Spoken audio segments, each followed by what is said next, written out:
नागनाथ तालुक्यातील भोसी ग्रामपंचायतच्या भ्रष्ट कामाची चौकशीसाठी औंढा नागनाथ पंचायत समितीसमोर आमरण उपोषण।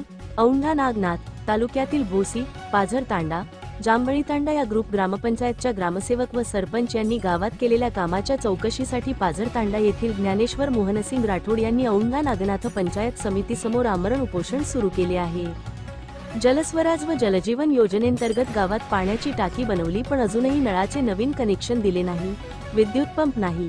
ग्रामसेवक आणि सरपंच यांनी साहित्य कोठे नेले यासह इतर कामाच्या चौकशीसाठी ज्ञानेश्वर राठोड यांनी प्रशासनाकडे मागणी केली होती, परंतु अद्यापही दखल घेतली नसल्याने औंढा नागनाथ पंचायत समितीसमोर ज्ञानेश्वर मोहनसिंग राठोड यांनी आमरण उपोषण सुरू केले आहे। न्यूज 7 महाराष्ट्रसाठी दत्तात्रय शेगुकर, औंढा नागनाथ, हिंगोली।